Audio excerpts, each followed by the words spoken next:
Hello दोस्तों, Ajay sir की ई पाठशाला में आपका स्वागत है।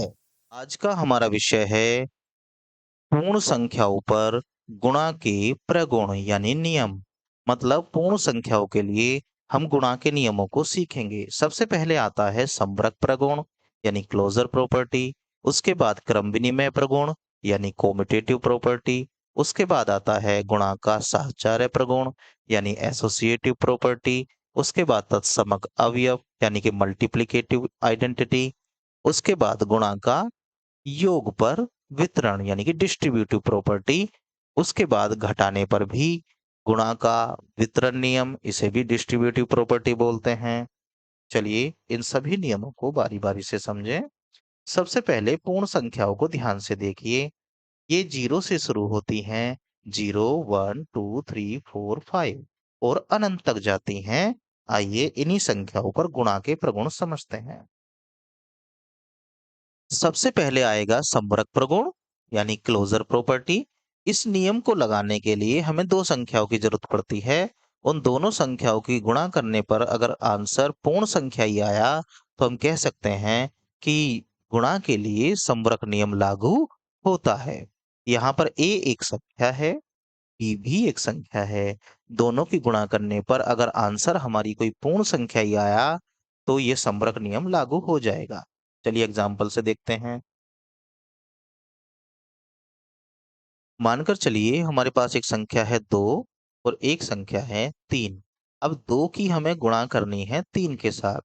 जब 2 की गुणा 3 के साथ किया जाएगा तो आएगा 6 और 6 एक पूर्ण संख्या है।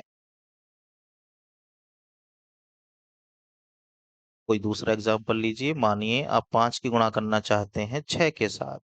कोई भी दो संख्या ले सकते हैं तो आता है आंसर 30 और 30 भी एक पूर्ण संख्या होती है। तो इसका मतलब हुआ कि गुणा के लिए साहचर्य नियम का पालन होता है। जब दो पूर्ण संख्याओं की गुणा की जाती है तो गुणनफल सदैव पूर्ण संख्या ही होता है। यही गुणा का संवरक नियम है। चलिए आगे अगला नियम देखते हैं। अब अगला नियम है क्रम विनिमय प्रगुण यानी नियम। इसमें हमें दो संख्या की जरूरत पड़ती है और दोनों संख्या को क्रम बदल बदल के गुणा की जाती है। अगर ऐसा करने पर आंसर पर कोई फर्क नहीं पड़ा तो हम कह सकते हैं कि गुणा के लिए क्रम विनिमय नियम लग जाता है। आइए इसके लिए भी हम कोई दो संख्या ले लेते हैं। सबसे पहले आप लीजिए 4, उसके बाद लीजिए 5। अब हम इनकी गुणा करके देखेंगे। पहले 4 की गुणा 5 में करके देखेंगे कितना आंसर आता है। 4 पंजे 20। अब हम 5 की गुणा 4 में करके देखेंगे कितना आंसर आता है। 5 चौक 20। दोनों तरीके से गुणा करके देखी, आंसर एक जैसा ही आया और पूर्ण संख्या आया। इसलिए हम कह सकते हैं कि गुणा के लिए क्रम विनिमय नियम का पालन होता है। दो पूर्ण संख्या की गुणा करने पर संख्याओं के क्रम का कोई प्रभाव नहीं पड़ता। यही गुणा का क्रम विनिमय नियम है। मतलब संख्या को आगे पीछे लिख के गुणा करने से कोई भी प्रभाव नहीं पड़ता। अब हमारे सामने है गुणा का तीसरा नियम, गुणा का साहचर्य प्रगुण। साहचर्य प्रगुण चेक करने के लिए हमें तीन संख्या की जरूरत पड़ती है। हमने माना ए बी और सी और देखिए ध्यान से बराबर की दूसरी तरफ भी ए बी सी तीन ही संख्या हैं। लेकिन इन तीनों संख्याओं को गुणा करने का तरीका बदल गया है। यहाँ सबसे पहले ए के साथ बी की गुणा की गई है और यहाँ बी के साथ सी की गुणा की गई है। अब इस तरीके से देखते हैं आंसर क्या आता है। मानकर चलिए आपको तीन संख्या हमने दी हैं, 4 5 6। हमारे पास तीन संख्याएं हैं और इन तीन संख्या को इसी क्रम में लिख लीजिए। 4 गुणा 5 ब्रैकेट बंद गुणा 6। देखते हैं यहां से कितना आंसर आएगा। सबसे पहले 4 की गुणा करेंगे 5 के साथ। 4 पंजे होते हैं 20 और उसके बाद करेंगे 6 और 20 छिक्का होता है 120। अब दूसरी तरफ सबसे पहले 4 को ऐसे लिखिए, 5 की और 6 की गुणा करिए। यहाँ पर 4 ऐसे ही रखा जाएगा। 5 और 6 की गुणा करेंगे तो 6 पंजे 30 और 30 की गुणा जब 4 में करेंगे तो 30 चौका होते हैं 120। मतलब हमने क्रम आगे पीछे लिख के गुणा किया, उससे भी हमारे आंसर पर कोई भी प्रभाव नहीं पड़ा। तो गुणा के लिए साहचर्य नियम लागू होता है। तीन पूर्ण संख्याओं को गुणा करते समय किन्हीं दो को पहले गुणा करने से गुणनफल में कोई अंतर नहीं आता। यही गुणा का साहचर्य नियम है। मतलब तीन संख्या लीजिए, उन तीन में से कोई सी भी दो को पहले गुणा करके बाद में तीसरी वाली की गुणा करिए। ऐसा करने से आंसर पे कोई भी प्रभाव नहीं पड़ता। चलिए चौथा नियम समझते हैं। ये है तत्समक अवयव। इसके लिए पहले पूर्ण संख्याओं को ध्यान से देखिए। 0 से शुरू होंगी और अनंत तक जाएंगी। अब क्योंकि हम गुणा के प्रगुण चेक कर रहे हैं, तो ऐसी संख्या ढूंढिए जिसकी गुणा किसी भी संख्या के साथ कर देने से आंसर वही संख्या आए। मानिए मुझे 6 में किसी ऐसी संख्या की गुणा करनी है कि गुणा करने के बाद जो आंसर आएगा वो 6 ही आएगा। तो यहाँ पर एक संख्या है 1। अब इस 1 को जब मैं यहाँ लिखूंगा तो ध्यान दीजिए, 1 की गुणा जब 6 में करेंगे 6 एकम 6। अब कोई और एग्जाम्पल लीजिए, मानो 5 में करनी हो। 5 में जब 1 की गुणा करूंगा तो आएगा 5 एकम 5। मतलब 5 में हम 1 की गुणा कर रहे हैं, आंसर 5 ही आ रहा है। तो यहाँ पर 1 जो है वो गुणा का तत्समक अवयव कहलाएगा। किसी पूर्ण संख्या में 1 से गुणा करने पर गुणनफल वही संख्या आती है। अतः 1 को पूर्ण संख्याओं के लिए गुणा का तत्समक अवयव कहते हैं। चलिए अगली संख्या देखते हैं। अब हमारे पास है गुणा का योग पर वितरण। इस नियम को ध्यान से समझेंगे। इसमें हमें तीन संख्याओं की जरूरत पड़ती है। यहाँ पर ए, बी, सी तीन संख्याएं हैं और ए की गुणा ब्रैकेट लगाकर बी प्लस सी के साथ हो रही है। और राइट हैंड साइड में ध्यान से देखिए, पहले ए की गुणा बी के साथ हो गई तो ए गुणा बी बना। फिर इस ए की गुणा सी के साथ हुई तो ए गुणा सी बना। और बीच में ये प्लस का निशान है। यही वितरण नियम कहलाता है।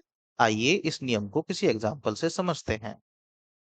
मानकर चलिए हमारे पास तीन संख्याएं हैं, 2, 3, 4 और हमें वितरण नियम लागू करना है। पहले हम लेफ्ट हैंड साइड को सोल्व करके देखेंगे। आइए इसको सरल करते हैं। दो बाहर गुणा में है और ब्रैकेट के अंदर दिया है 3 और 4। 3 और 4 को जोड़ेंगे तो आएगा 7। और इनको जब सरल करेंगे 7 दूनी 14। अब आइए राइट हैंड साइड को सोल्व करते हैं। राइट हैंड साइड में हमें दिया गया है a गुणा बी, यानी कि पहले नंबर वाली संख्या गुणा ब्रैकेट के पहले नंबर वाली संख्या, फिर प्लस फिर से पहले नंबर वाली संख्या और ब्रैकेट के अंदर दूसरी वाली संख्या। आइए इनको सरल करते हैं। पहले 3 की गुणा 2 में की जाएगी, 3 दूनी 6।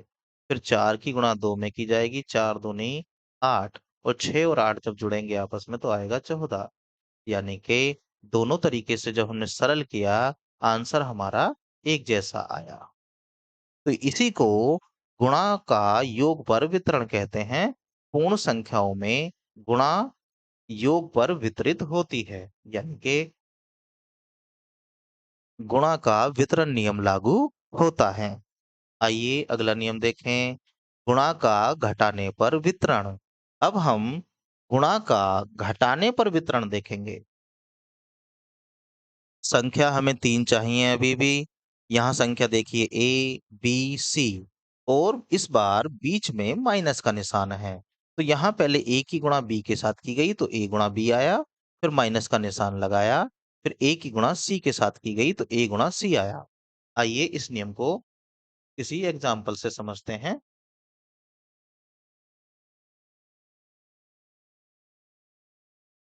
मानकर चलिए हमारे पास तीन संख्या हैं, 3, 4, 5। तो इस नियम को लगाने के लिए हमने लिखा 3 गुणा ब्रैकेट 4 माइनस 5। आइए पहले इसी को सरल करते हैं। बाहर ब्रैकेट के 3 हैं, ब्रैकेट के अंदर 4 में से 5 को घटाना है। घटाने के बाद आएगा माइनस का 1। अब जब इसको सरल किया जाएगा तो 1 की गुणा 3 में करेंगे तो 3 में कम 3 और माइनस का निशान होने की वजह से माइनस के 3। अब दूसरी साइड सरल करते हैं, राइट हैंड साइड को सरल करते हैं। सबसे पहले 3 के साथ गुणा में लिखिए 4, उसके बाद 3 के साथ गुणा में लिखिए 5। अब इसको सरल करते हैं, देखते हैं क्या आंसर आता है। 3 की जब 4 में गुणा करेंगे 3 चौक 12। अब 3 की जब 5 में गुणा करेंगे 3 पंजे 15। तो 12 में से जो 15 को माइनस किया जाएगा तो आंसर आएगा माइनस के 3। अब ध्यान दीजिए, दोनों प्रकार से सरल करने पर आंसर एक जैसे आ रहे हैं। इसका मतलब गुणा में घटाने का वितरण नियम लागू होता है। तो पूर्ण संख्याओं में गुणा घटाने पर वितरित होती है। आशा करते हैं आपको ये सभी नियम समझ में आ गए होंगे। वीडियो को देखने के लिए आपका धन्यवाद। Thanks for watching.